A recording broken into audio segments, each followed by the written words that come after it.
Good afternoon, everyone. Thank you very much for your patience. I know you've been a little bit delayed than expected, but as you can tell, we do have a big crowd. We wanted to try and get everybody seated. You're very welcome to the Women in Media Conference, Kilcooley's Hotel, Ballybunion. If you haven't been here before, you're particularly welcome. If you have been here before, then you know the format. Well, certainly for us women who are in media, it's a fantastic social gathering for us. I think, if I confess, it might be the main reason we come here.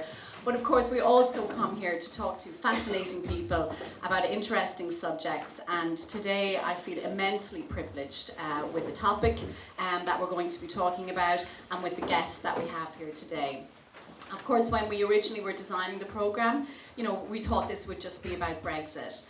And then we all got such a shock when Lyra McKee, a 29-year-old journalist, a woman in media doing her job, was shot on this island, after so many years of peace, when we thought that that was a thing of the past. And it turned out it wasn't. And it turned out that one of our number had died doing her job. So the conference this weekend has been dedicated to her, and we took a moment's silence on Friday when Joan launched it.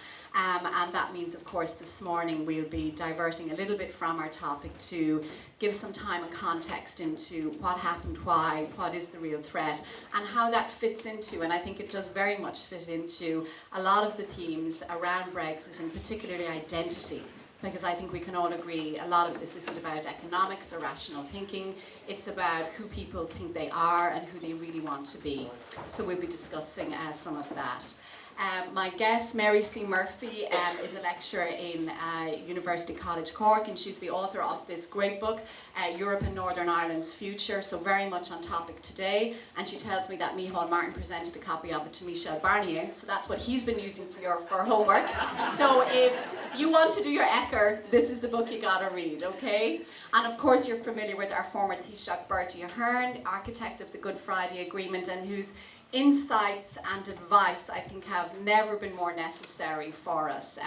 His experience, his pragmatism, and his instinct that he's always had for negotiation and for being able to read a person, and this is always about personalities. We've seen this in the negotiations, how to progress even when things seem at their lowest. So I'm very grateful to Mr. Ahern for coming. And of course, Mairead McGuiness, and she knows I'm a huge fan of hers. What a marvellous job she's doing as First Vice President of the European Parliament, and with extraordinary elegance and authority and incisive intelligence, has been able to make wonderful arguments for us, not just in the domestic media, but across the BBC and across Europe. And as a Fine Gael woman, I'm particularly proud of the job that she's been doing. So a warm welcome, please, for our guests this morning.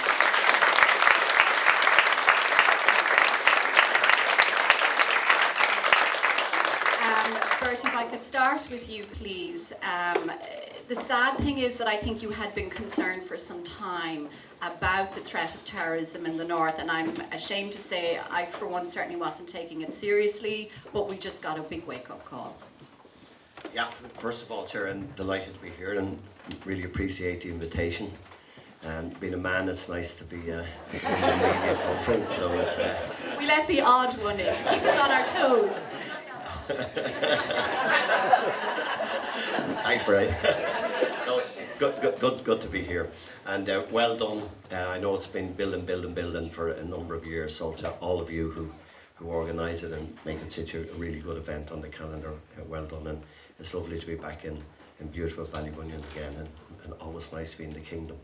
I think Lyra McGee's death was an eye-opener for everybody. It's the fact that she was a young, articulate, hard-working journalist and really kind person, and was known to so many people across different walks of life, and from Belfast to Derry and everything in between.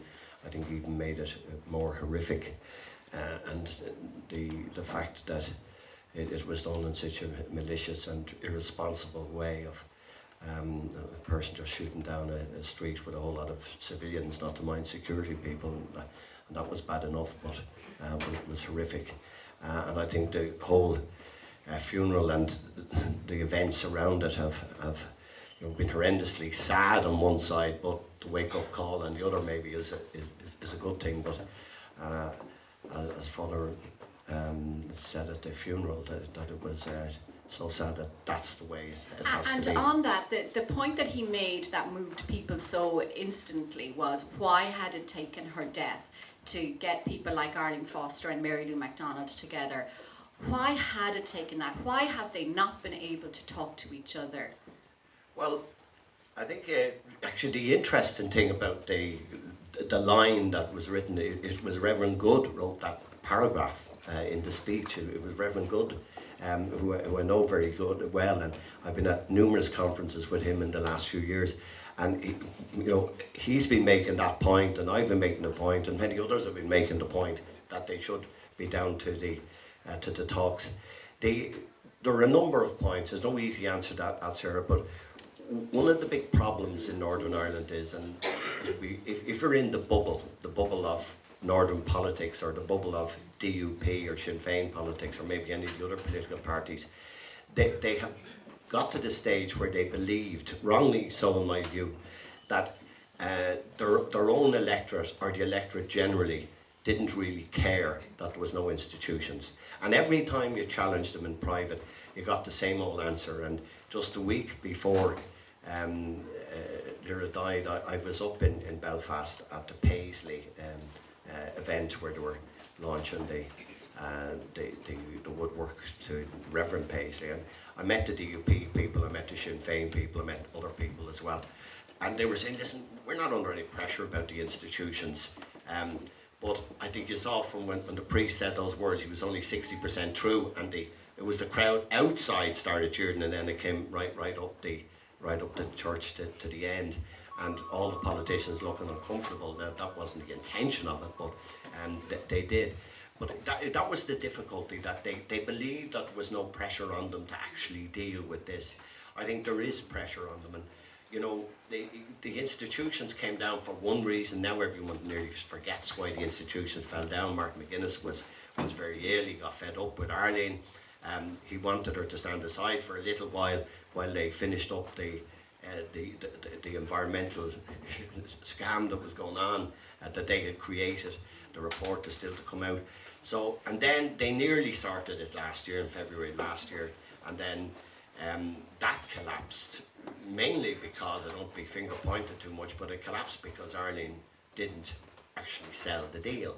She didn't try to sell the deal. There was a deal on the table, but she didn't try to sell it.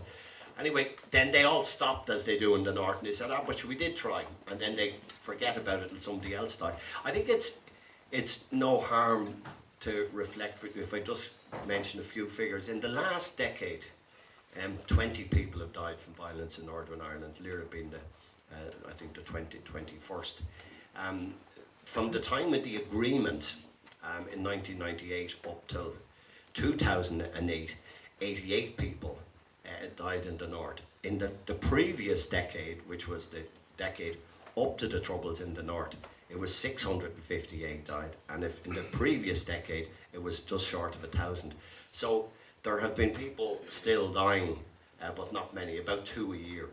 So violence has still been there, and what you said, Sarah, that I've been continually saying, that we were always only one day away from something happening.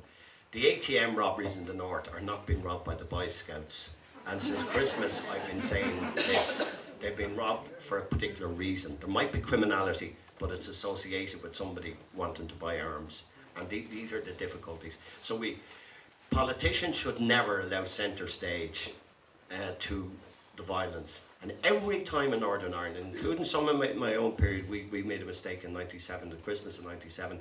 We all decided to stop in Christmas in mid-December, and a whole lot of violence happened over Christmas. So if politicians don't keep the talks going, and I don't care really if they're successful or not, they have to keep it going.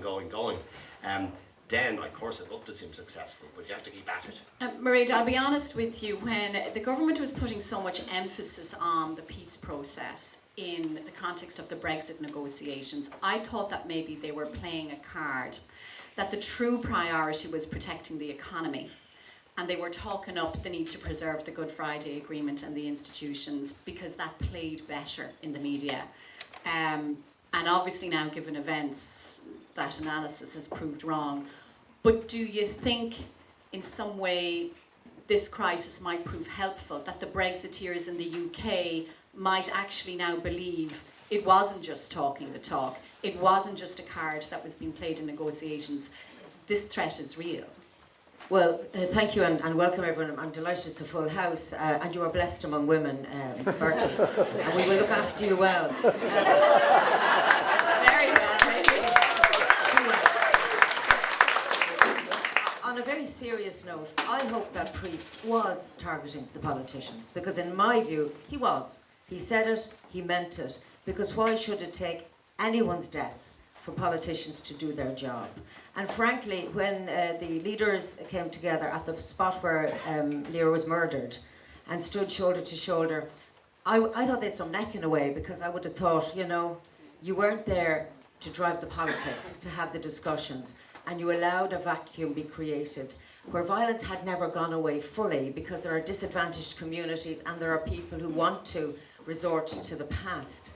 And when I was talking to some British MPs, I was being dismissed, and it happened on British media on occasion, for scaremongering about this possibility. And you know, it was actually very disturbing that people didn't understand it. At the very highest levels, they were dismissive of Michel Barnier's concern about the Irish border. So, I mean, you almost would say, well, this was inevitable.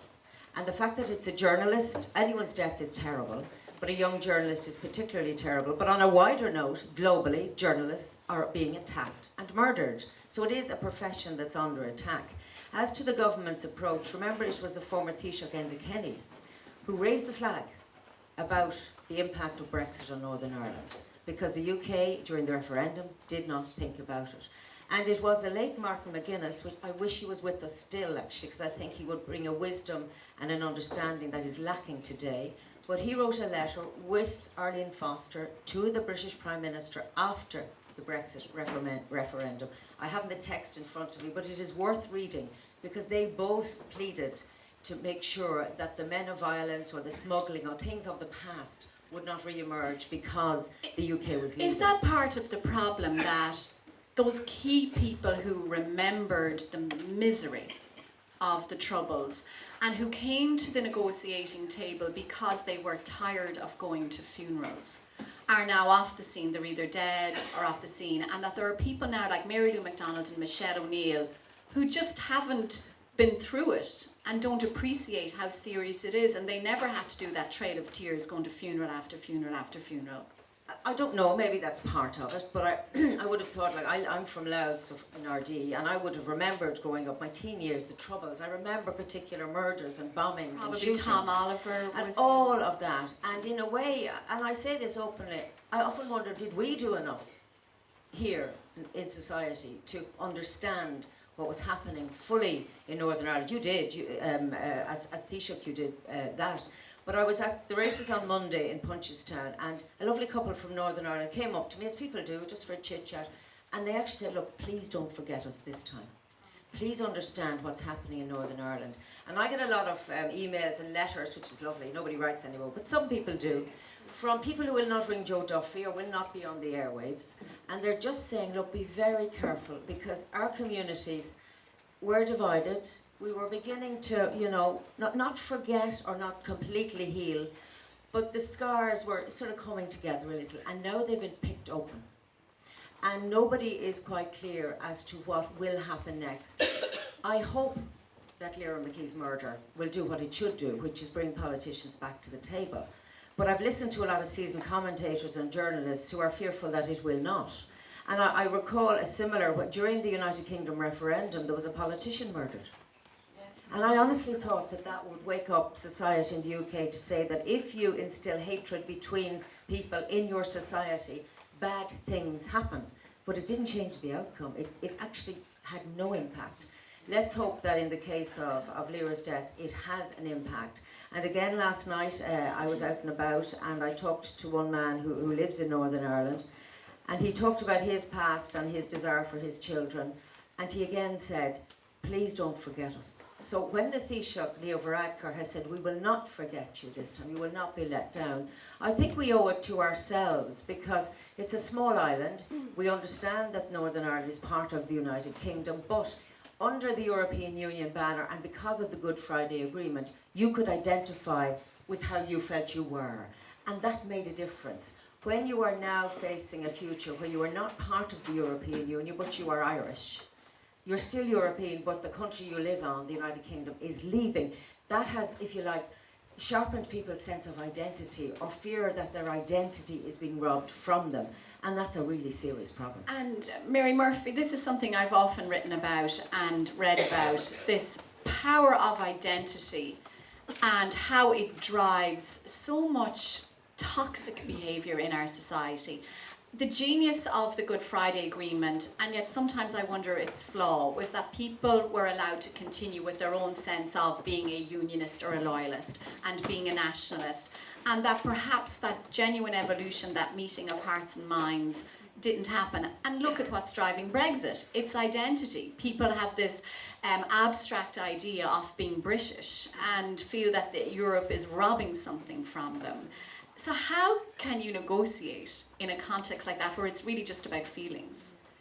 Yeah, and I would put my academic hat on for a moment and just make the point that when we talk about peace processes in a generic sense and across the board and across the world, they're not moments in time. They are processes, and they are invariably processes that happen over generations. So Lyra McKee's death is like a stage in a process, and that's a very crass way to talk about it, but that is the nature of a peace process. And Northern Ireland was making extraordinary progress, and I, as a postgraduate student back in 1995, went from the University of Limerick to take up a postgraduate position in Queen's University in Belfast. And this was 1995, it was 1 year after the ceasefires. So Northern Ireland was still, as you'll recall, it was still a pretty unstable place. And it was a remarkable period to be there, and I stayed for 7 years. And I certainly didn't experience the troubles, but I certainly saw the remnants and the legacy of all those identity clashes that had happened over that extended period of time. And the problem with the peace process, as it has evolved since 1998 in particular, is that it reached a stage, what we would generally perceive to be the final stage, the stage where communities reconcile. So it's not about conflict management or conflict resolution, it's about that final stage of reconciliation between communities, which allows a degree of integration to happen. And it manifests itself in terms of, for example, integrated education, or the taking down of peace walls. And it is effectively operationalised by trust. Trust between the communities and trust between political parties and trust between leaders. And we just don't yet have that in Northern Ireland. There is a lingering lack of trust in Northern Ireland, which is a legacy of the conflict playing out, or the post-conflict period playing out in the way that it has. And I think from my perspective, again with an academic hat, is they haven't been talking to each other. You know, we've had a suspension of the institutions for over 2 years now, and that hasn't been the first suspension. There's been several suspensions over years. And if you're not talking, you are losing. You know, you don't need to be talking and finding solutions necessarily. You need to be talking, you need to be understanding, you need to be communicating, you need to be sharing. Even if it still reveals difference and conflict, that's okay. But that's the forum you need to be doing it in. Because if you're not doing it in that forum, people do die. And that's what we have seen in the last few days, and that's the tragedy of it. I'd like to maybe move on a little bit more now to Brexit and the negotiations, and let's talk about the backstop. I'm very good friends with Dan O'Brien, the writer in independent newspapers, and he's been one of the only voices expressing concern that maybe this idea of the backstop wasn't necessarily a great idea, that it became a totemic issue, and when there's one big issue in negotiations like this, it's very easy for people to polarise around that issue. And I think the longer things have gone on, the more I've thought that perhaps he had a point. But at the same time, I'm not sure what the alternative was. So Bertie, I'm curious about your thoughts on it. Do you think this idea of looking for the backstop was a good idea? And what effect has it had on the negotiations? And might there come a point where we may be asked to step back on it? No, I've supported the government on the backstop from the start. I think it's overplayed, not by the government or by politicians, but If it's overplayed by politicians, it's mainly on the other side of the pond. I mean, the backstop, I've so many times I've been trying to explain this in my own few words on it, but people think it's some massive, 1,000-page document or something that the backstop is. I mean, the backstop plan, it's essentially a safety net. If there's no Brexit deal, it would avoid a hard border between Northern Ireland and the Republic. I mean, that is all it is. Very important, but that's all it is. And the other bit, it would ensure that there's no tariffs, no quotas, no rules of origin or customs processes be applied between the EU and the UK. So, I think this is the way to look at it. Is it conceivably possible that if the UK leave Europe, which I think they will, we'll see what happens as we roll out, but if they do, will there in the future be no deal, or will there be a deal between the EU and the UK? Now, I've kicked this around in my head for a few years now. There will be. What it looked like, God knows.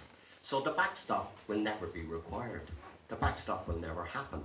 And it was only there as a safety net, if that did happen, that you need it. So I don't see it with the big deal. I think it was right to put it there. I think it was a negotiating position if there was a doomsday. But that's all it was. And I've been over to several of the Brexit committees, including the main one just a few months ago, and you get all these questions from them. And really, what they're saying about the backstop is it's an excuse for them to have a go about. I mean, most of them, even Rees Mogg, he's a lovely fella when he's asleep.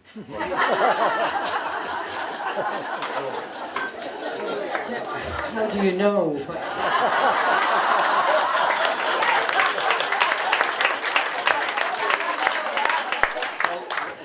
He's awake, he definitely is a strange fish, I can in or out of water. But the reality is, he admitted to me he'd no idea what the border was.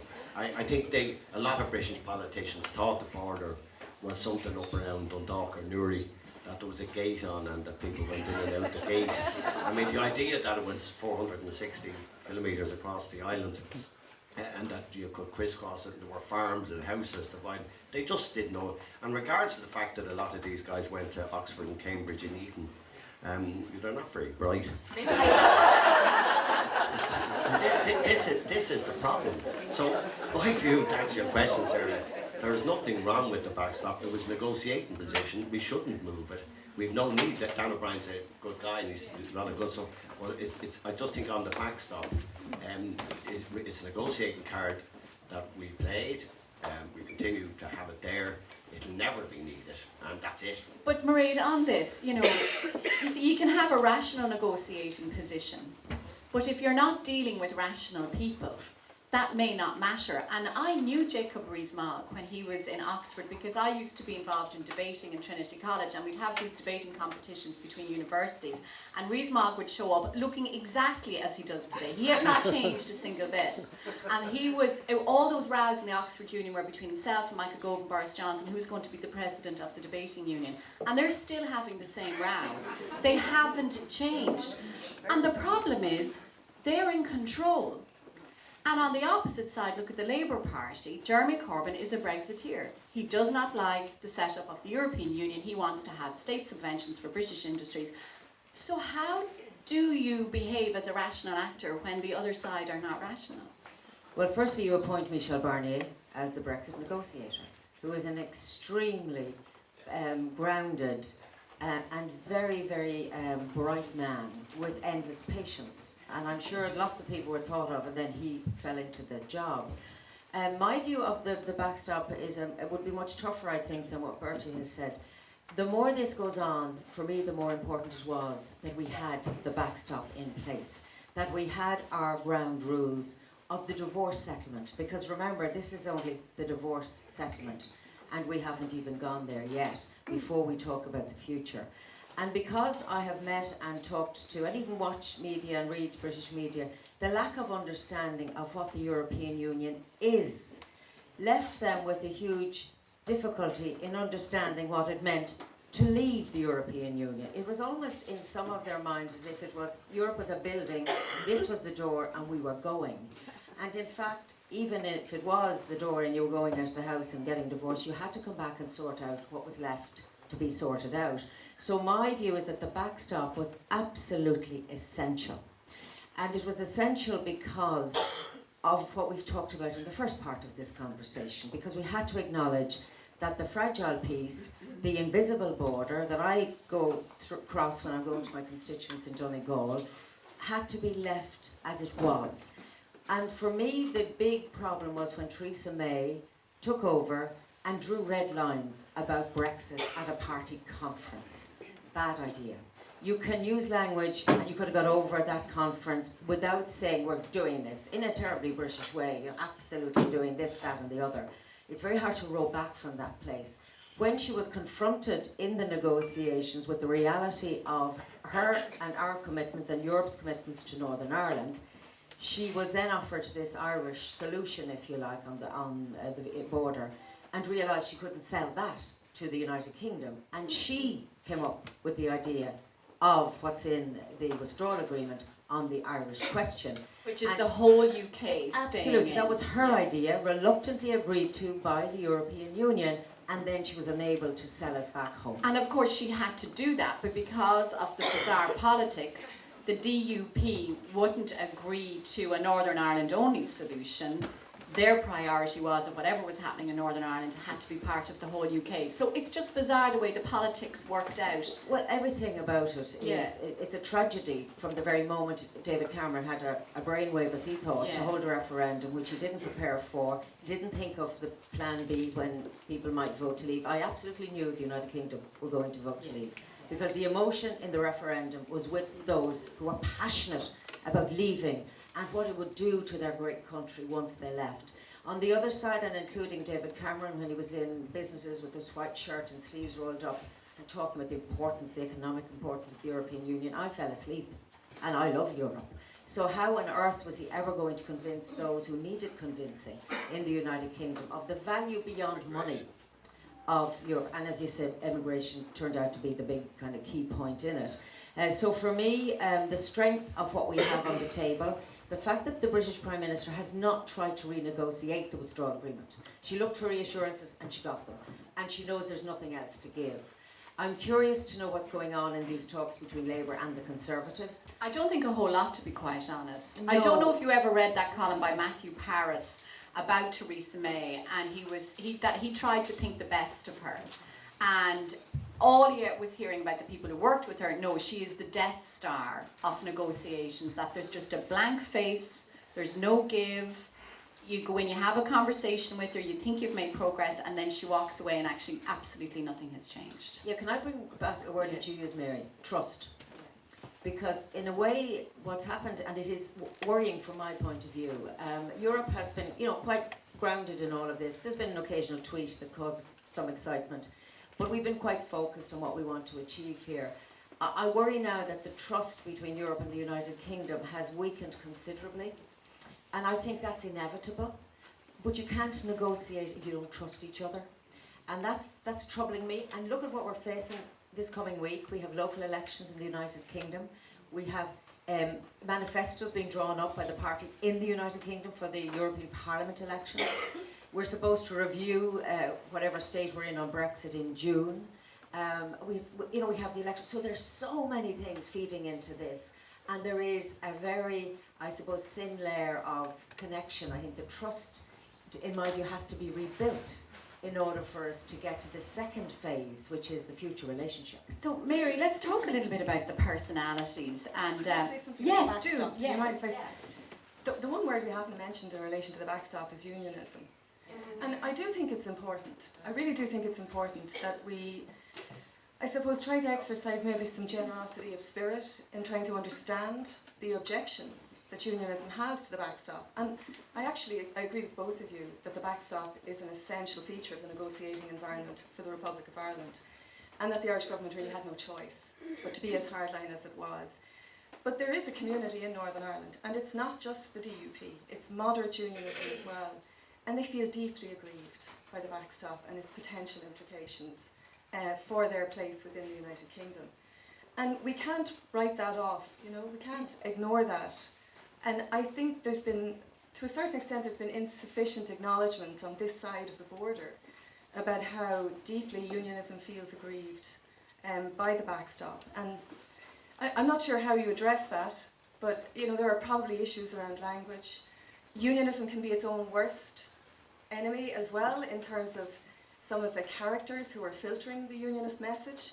They're mavericks, they're whatever word you want to use, you know, they're just not, they're perhaps not representing unionism in the way that might be more appropriate, but it's made for this very charged negotiating environment, which is feeding into that unionist nationalist divide and that politicisation of Brexit, which is becoming another cleavage in Northern Ireland politics. There's enough that divides them without Brexit becoming another feature of that landscape. Yeah, I just on that point, you know, and listen, nobody's probably been more tolerant of loyalism and unionism than me, and I understand it, but I think they have to be told that the position before the Good Friday Agreement and the constitutional position that where Northern Ireland stood in relation to the UK and where they stand now is different.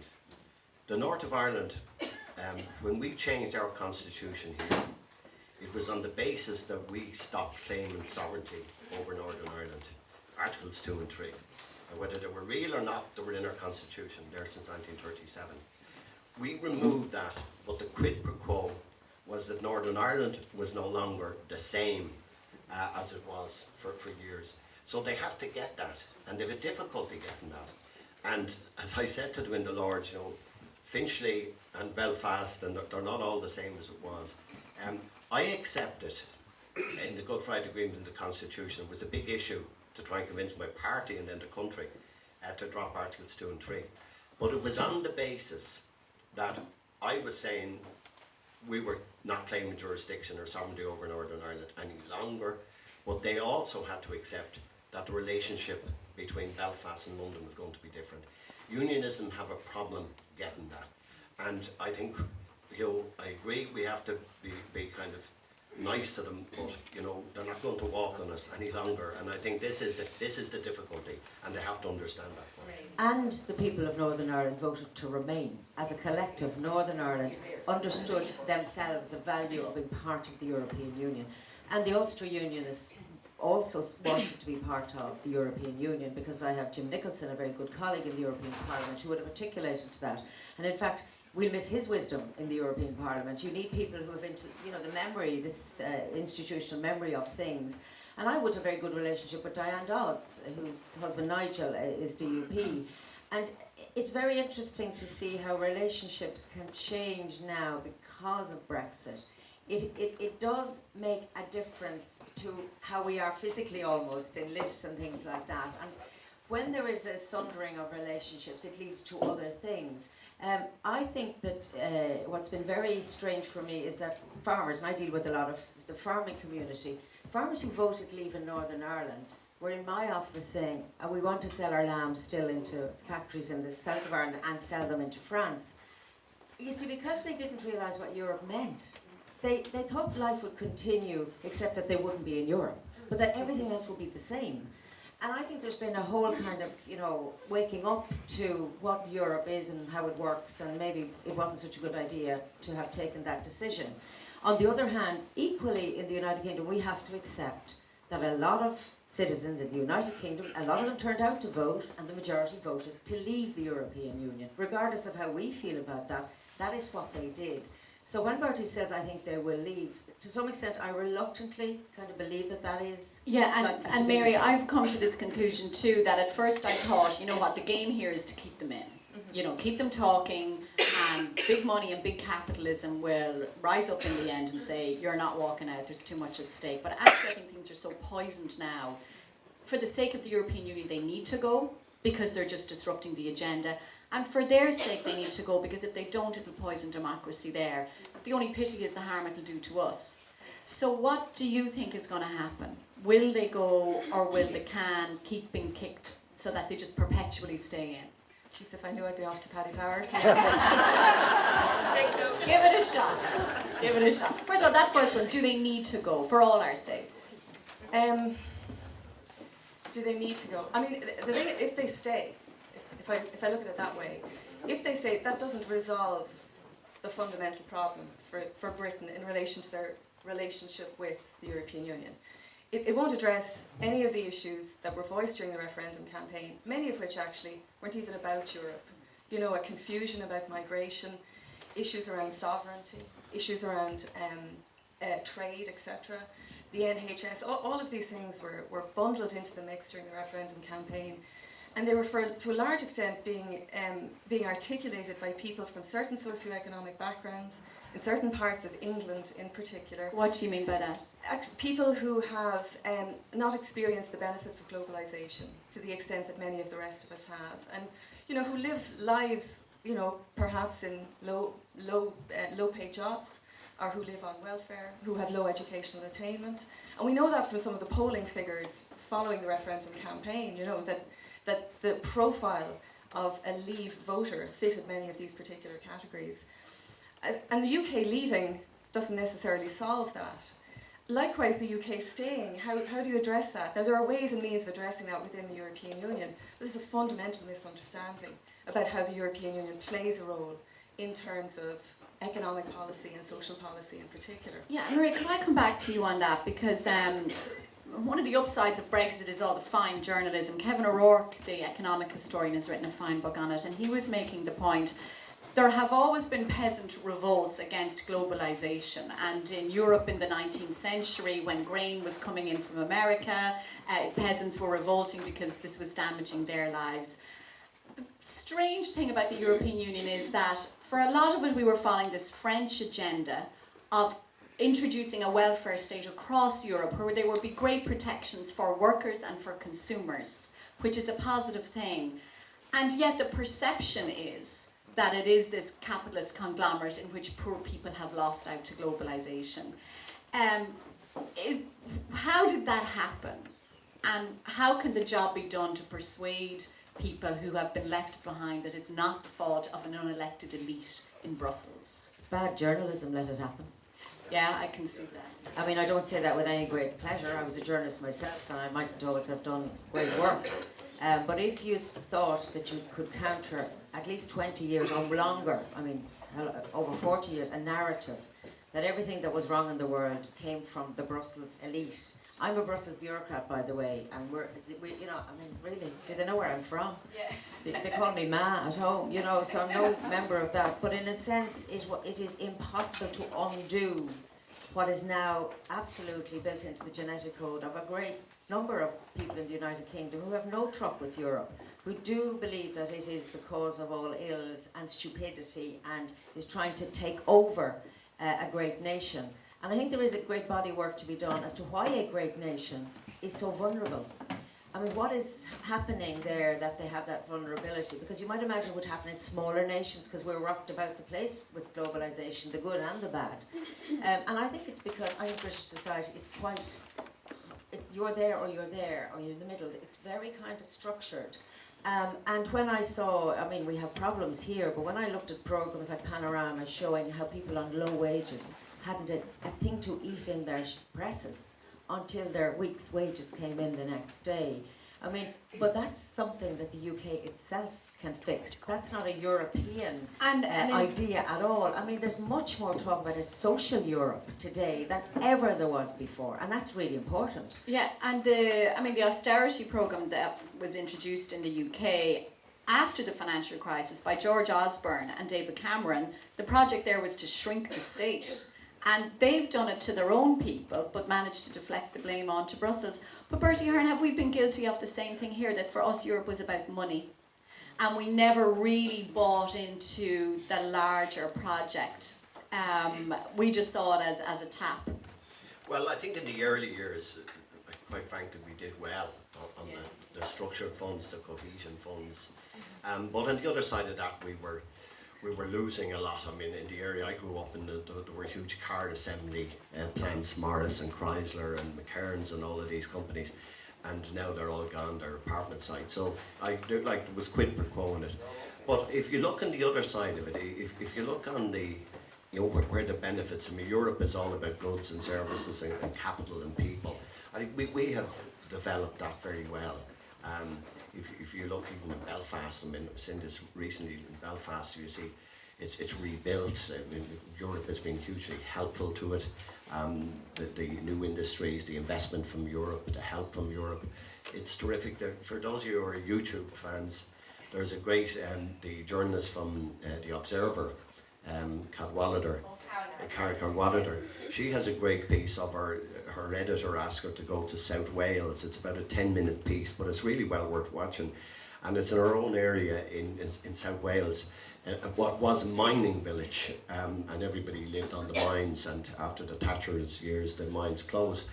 And now the whole place is developed with science parks and everything, and they had one of the highest votes out in the whole of the United Kingdom. And she went back to her own place, and you'll see it on YouTube, but everything was done by Europe.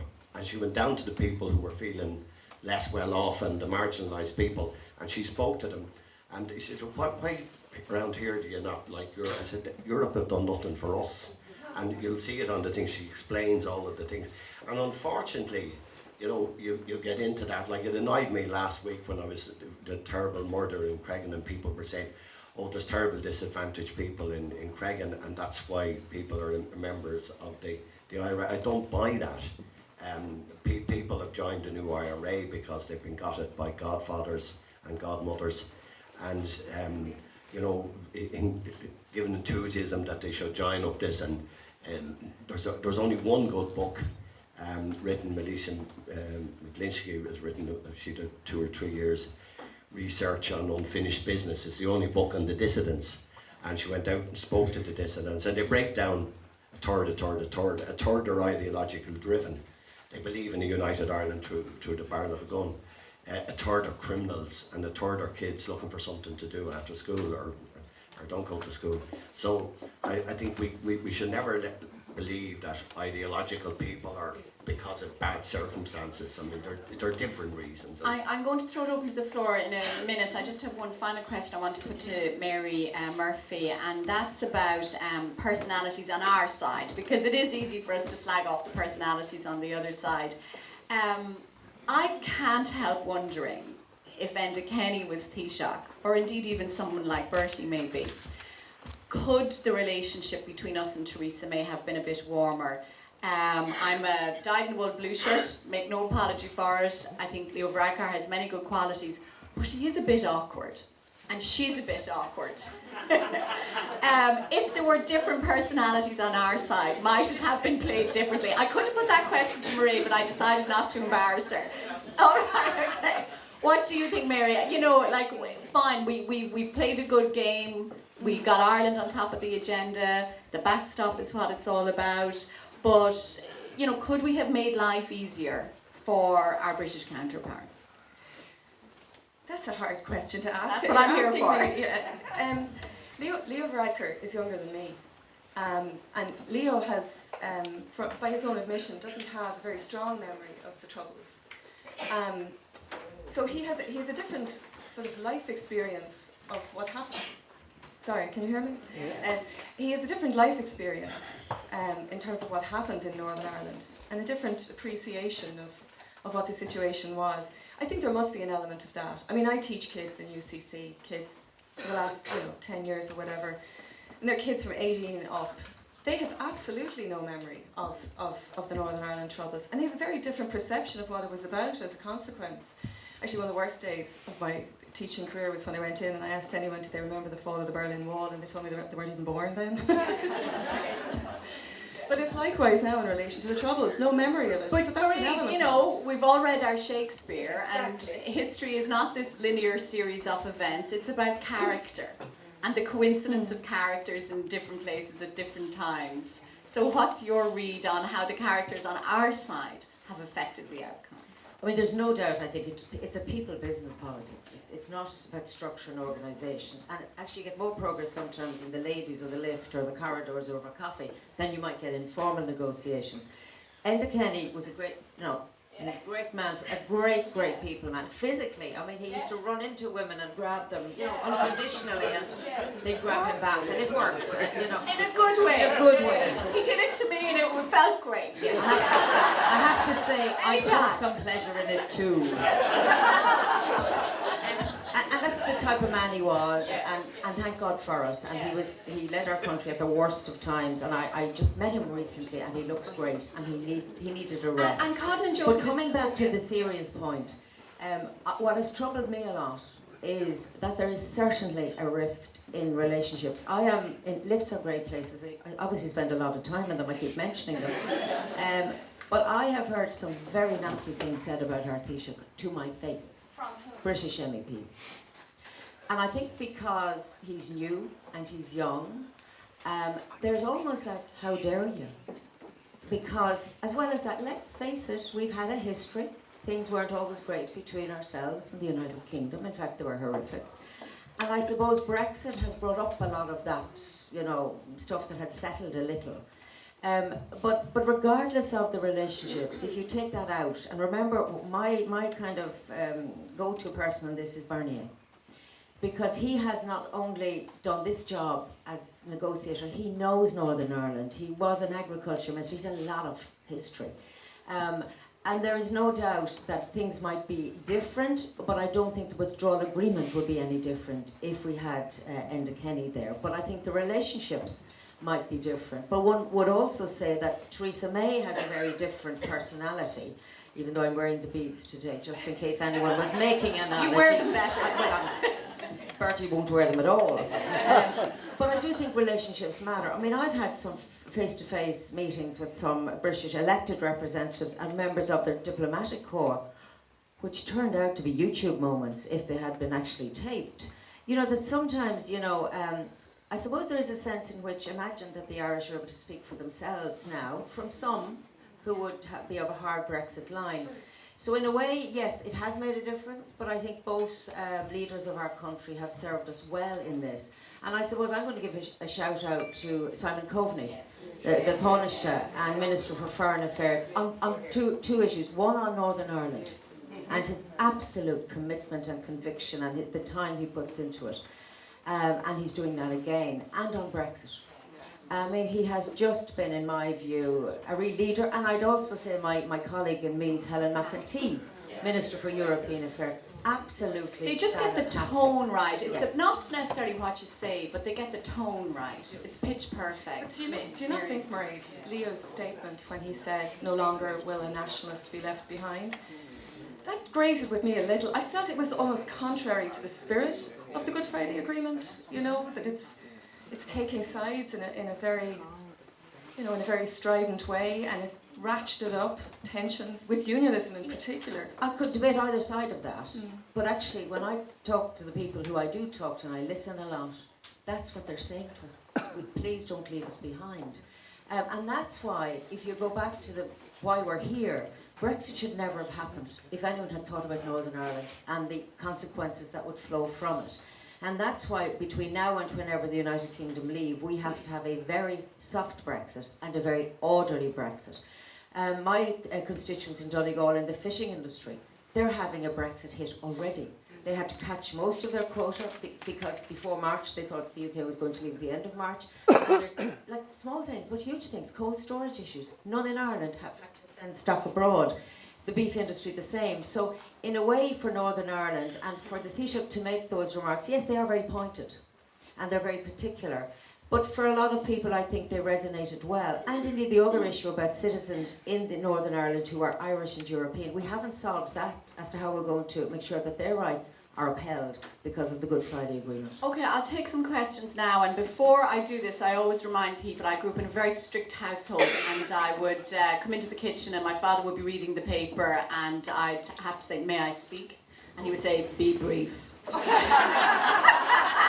Mairead knows Actually, my dad. I know Bill here. Actually, this is the way he'd do it.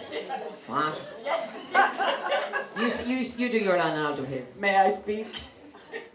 Would you be brief? Very much like that. Very Now, rough. a question at the back here, and we'll have a mic we can bring over to you. Yeah. Well, I'm going to start with a statement, actually. I don't accept that Leo Varadkar can be left off the hook on the grounds that he hasn't lived through a period.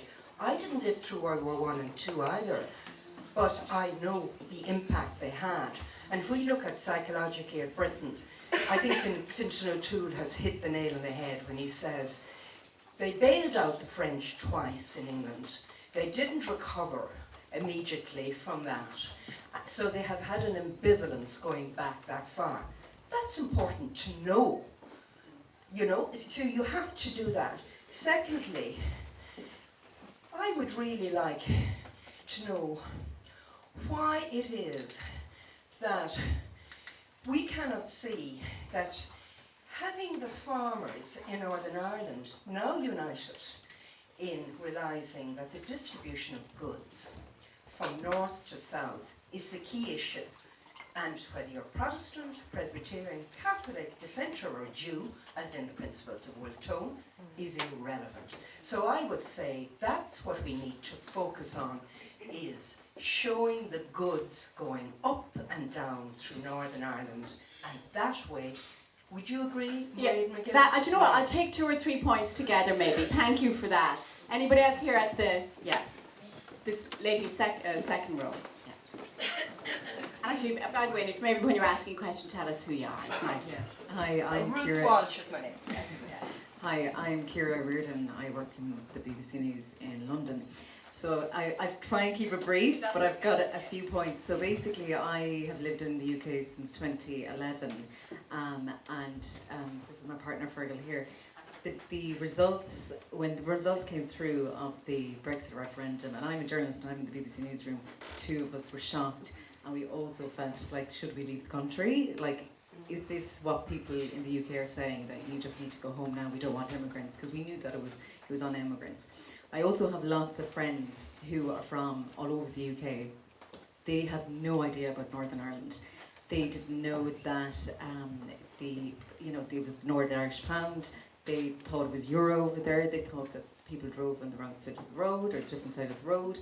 These are educated people that have no idea about it at all. And then my third point is Karen Bradley had never been on the island of Ireland when she was appointed Northern Irish Secretary. And I was clipping it up for breaking news, and I was like, this is ridiculous. How do you appoint somebody who has never been on the island of Ireland or Northern Ireland and didn't know anything about the politics? And she confused unionists, loyalists, nationalists.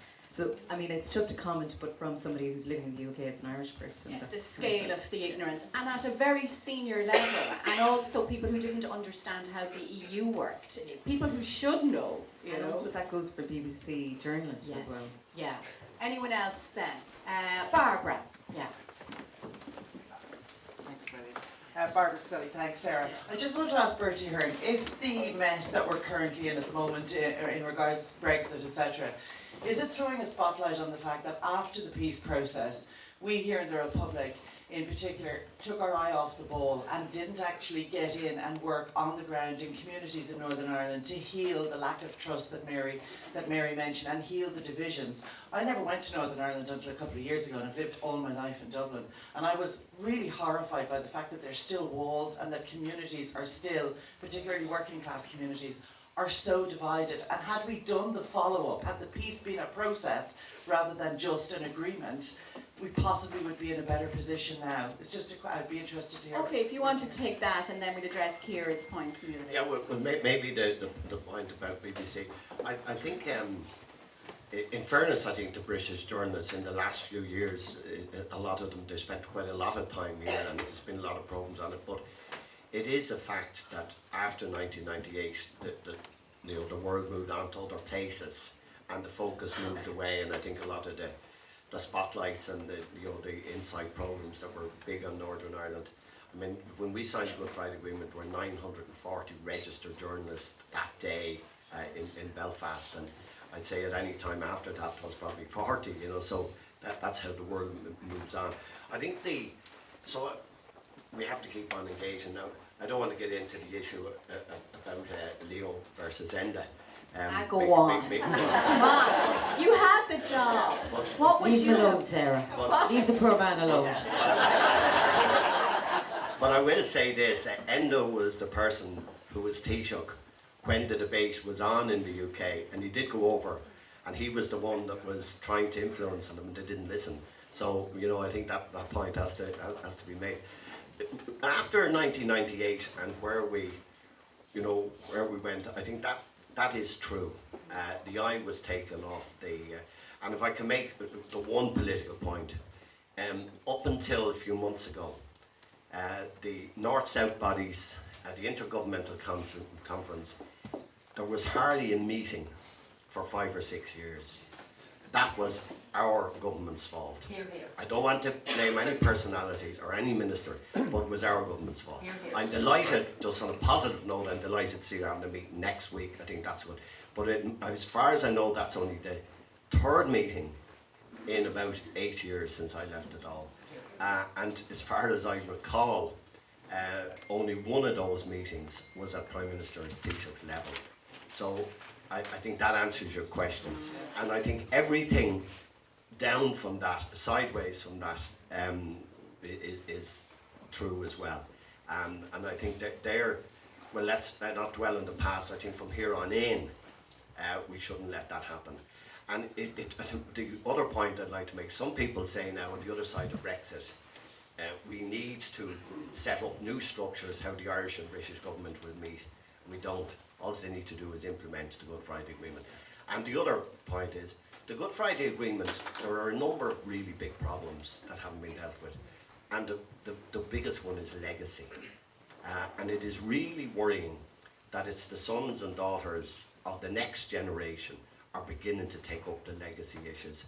It's not the people, it's not the brothers and sisters anymore. And if that's not dealt with, now it's not easy. One of the hardest jobs I ever did in my life was meeting the families of people who were bereaved, whether they were British Army or you see PSNI, you know, nationalists, loyalists, unionists, Republicans, meeting those families and listening to the trauma and trying to explain to them, you know, why we were doing certain things. And I remember the toughest meetings I ever had was trying to convince families down here who got 40 years for killing IRA guys, killing people, that we needed to release them. You know, so there are, those legacy issues are still there. So it's not an easy job. One last point here. Theresa May the other day, and I've said a lot of hard things about Theresa May over the years because I think as a politician she's useless. But as a person, I think she's a very nice person, and I've read lots of nice things about her. She's a religious person, caring person. But she was horrified in Belfast the other day at all the people crying. She wasn't used to seeing that because funerals in England are weeks after and it's a bit different. But she was horrified and she was apparently visibly upset and she was really taken by this. And she was saying to everyone, listen, we have to do something. And I think that's a very human thing. And it was good, and I think she was saying to the Taoiseach, and the Taoiseach responded, in fairness to him, that listen, we have to do something. But she was looking at all these young people crying, she said, oh God, not messing with me. And she responded to that. So I think that's a good thing from her. And Mary, good coming out. Mary, can I put to you Ciara's point? You know, there's been a lot of talk about the EU and the British, and they really lost World War II, and, you know, how's it come to this, and the Tories and austerity. And the bottom line is, they voted to get out of the EU because they're racist. This is about racism at the end of the day. They don't like foreigners, and they don't want them in their country, and they don't want to have to take rules from them. I think that's it.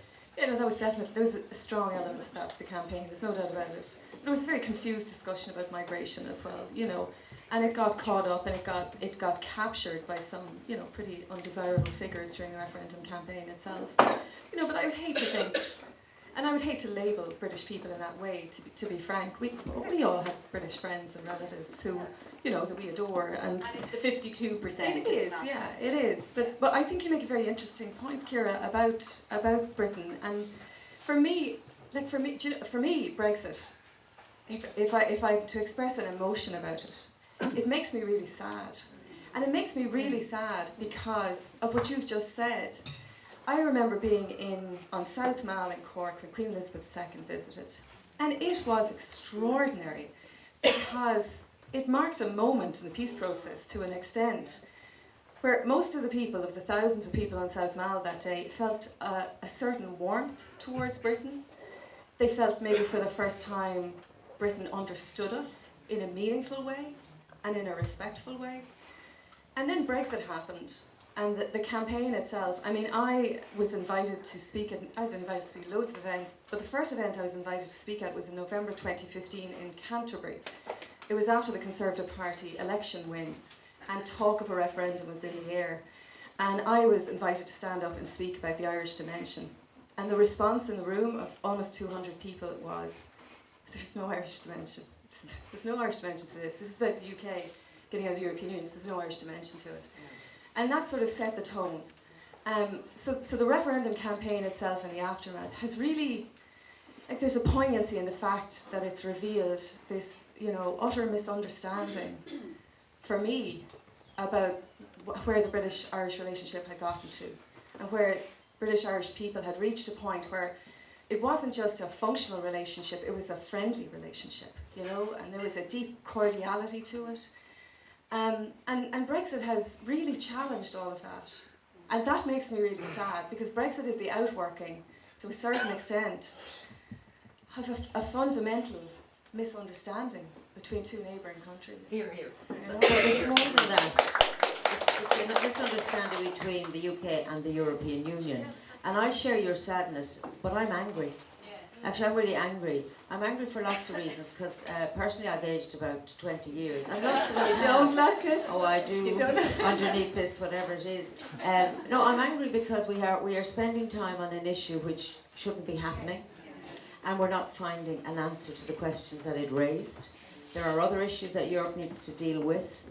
It also questions, which I think is fundamental for my children and their children, the value of people talking. Like here today, we might all disagree, but we're in the room, we're listening to each other, and we're taking bits from each other.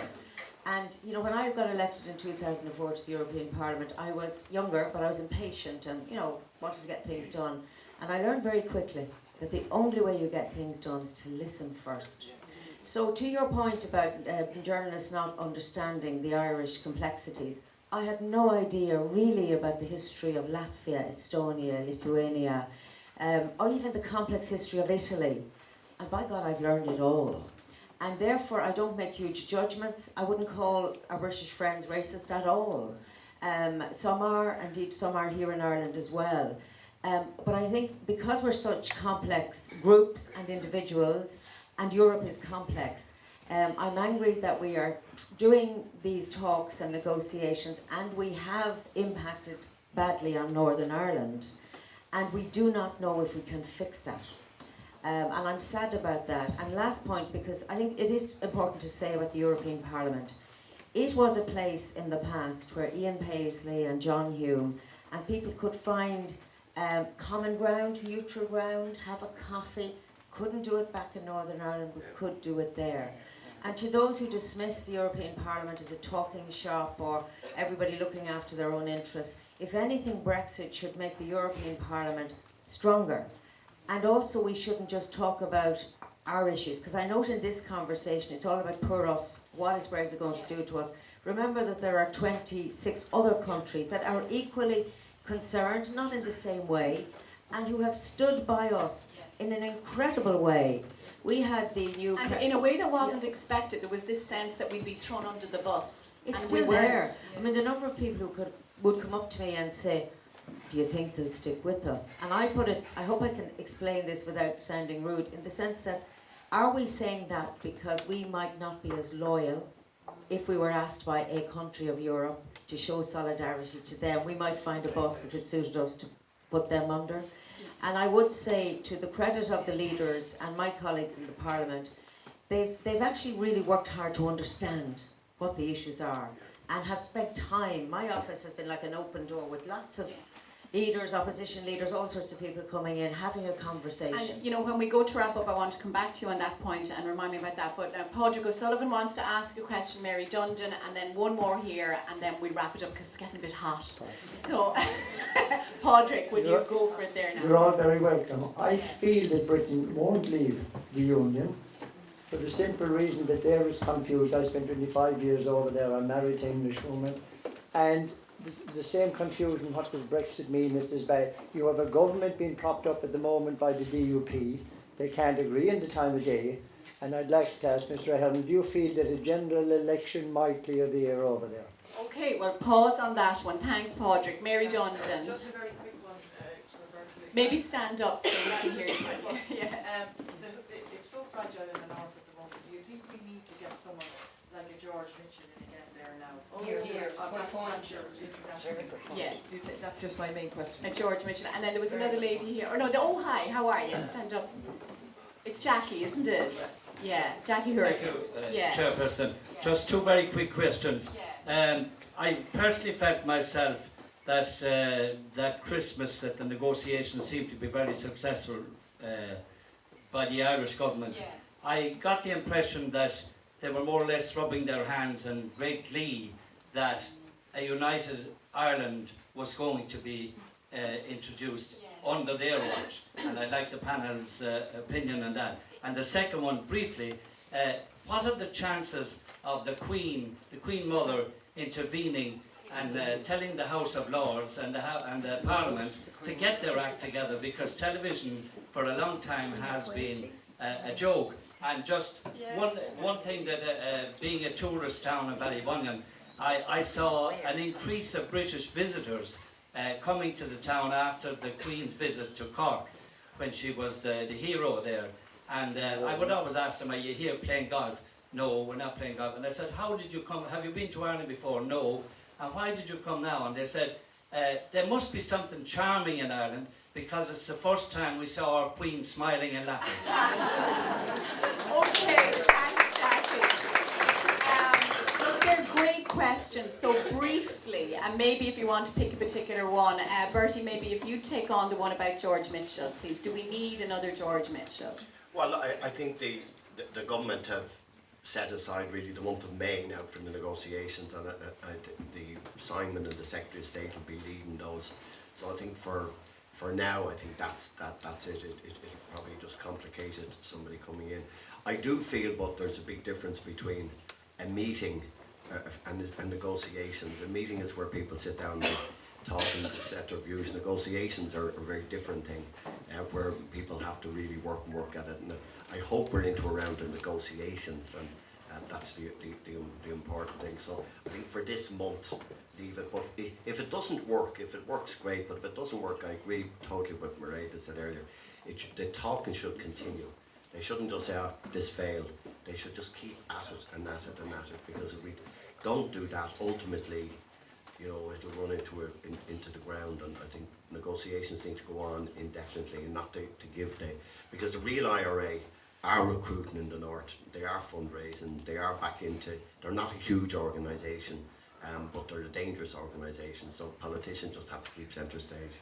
Mary Murphy, that one on, you know, I know it's light-hearted in one way, but Jackie, I've thought the same thing myself. How to break this deadlock in the House of Commons. I'm not convinced a general election is going to change a whole lot.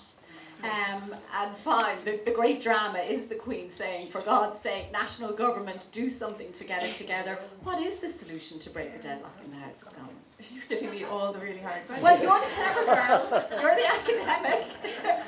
Step up. I'm not sure the Queen is going to be a key figure in all of this. I just don't think that's the case. Like you say, I'm not sure an election changes an awful lot. Even if there is a change of government, it would be led by Jeremy Corbyn, and to be honest, he is as unimpressive as Theresa May in terms of his leadership on the Brexit question. So that's problematic as well. The negotiations that are happening at the moment between the Labour and the Conservative Party, I mean, one would hope that something constructive would emerge from that. But again, I'm not particularly hopeful that that's necessarily the case. I do know when it comes to negotiations, again in the generic sense, deadlines are very important, and Bertie, you'll know that more than anyone. Pragmatism can be very important, timing can be important, and getting people around the table can be important. So if you can somehow capture all of that as this Halloween deadline approaches, there might be some means of finding a way through the torture that Brexit is now becoming. Because I don't think another extension is necessarily likely at all. Mairead, so I want to put the final question to you, and it touches on that point you were talking about, say, Latvia. And, you know, and against our expectations, yes, the European Union has protected our interests because we are a member. But there will be payback expected for that, not in a purely transactional way, but we owe it to them. And I think the two big questions are, number one, going to be the tax. How long can we stand by this principle of low corporation tax that other countries see as their own because it's income earned in their countries? But secondly, on Latvia, there will be Russian incursions on the borders in Eastern Europe. And we've been able to sit in our nice little non-aligned neutrality fence. But if Putin makes a move, and we know he experiments, we know he does these things, are we going to step up and stick up for our Eastern European neighbours? Your use of the word, we owe it to them, is the problem. We owe it to ourselves to look after ourselves in Europe as a collective. There will be lots of issues that Ireland will take a different position on and articulate that. We do it all the time. Difference is not the problem. It's being able to move on and keep the talks going. And it isn't, as you say, a transactional issue here. Interesting about Ireland's view of Europe, we bring groups over to visit the Parliament, and the past was we received a great deal of money from the European Union. We needed it. We were developing, but now we are marginal net contributors. And I remember raising this with the group, and it was like a sharp intake of breath. We didn't sign up for that. In other words, so when we've gotten over that, of course we will have to show solidarity. But on the security question, not breaching our neutrality, and NATO is playing a part in that. So I don't see it as they're saying, oh, we've this now, the Irish have to pay back this because of that. I think, to be honest, Europe understands peace. And Northern Ireland is about trying to maintain peace. In fact, a very fragile peace, as we've just said. To the gentleman in the back, my good husband, Tom, agrees with you. He keeps saying to me, stop worrying, it will never happen.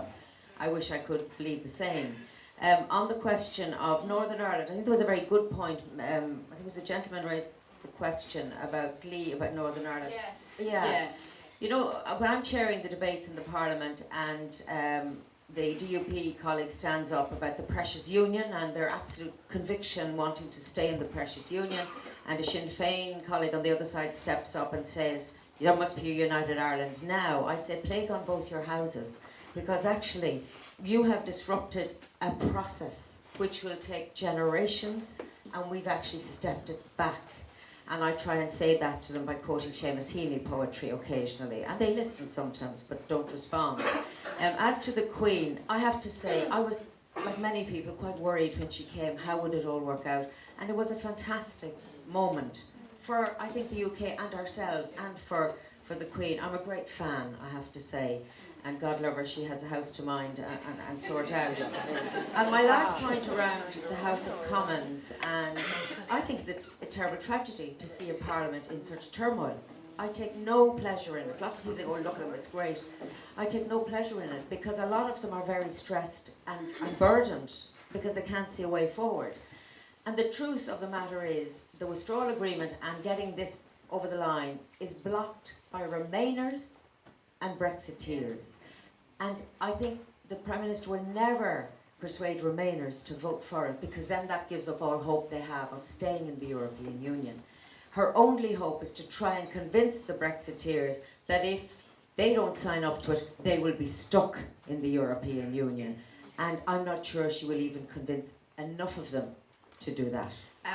So this is our last word now, but you mentioned Seamus Heaney, just put into my mind the opening part of The Cure at Troy, the epic, and people often quote, as Bill Clinton did the bit at the end about how hope and history rhyme, but I always took a more pessimistic view of the start of it, where he talks about heroes, victims, gods and human beings, everyone convinced they're in the right, each of them determined to repeat themselves and their every last mistake, no matter what. So I hope it won't turn out like that and the end of the poem is better. Look, a round of applause please for my wonderful...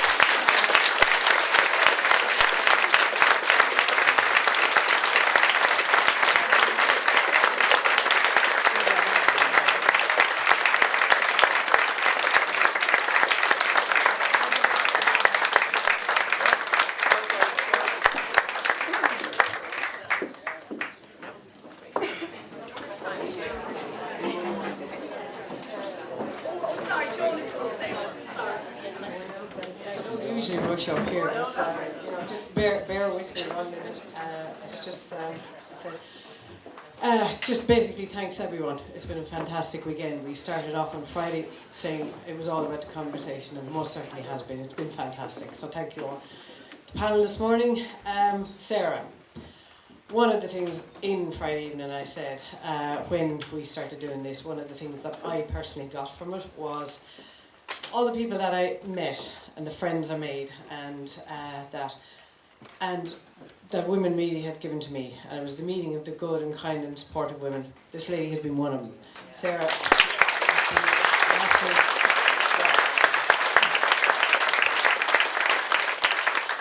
Thanks to former Taoiseach Bertie Ahern for making the time to come with the weekend. We really appreciate it, and he added so much here this morning, so we can't thank him. First Vice President Mairead McGuiness. It's Mairead's second visit, and I'm personally taking that as an endorsement. Mairead, thank you very much for coming back.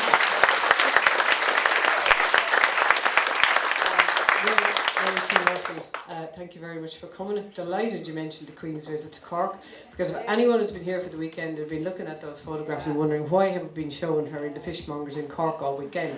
And mountains. Well, Valerie O'Sullivan won the Joan Kennedy Award last night, so that's the reason for that. So that's all I have to say. Thank you, the audience. We couldn't have done it without you. You're the people that we do it for, and you come and you give us back so much. And could I say, sorry to cut you off, and thank you to Joan, who has created this event. Couldn't do it without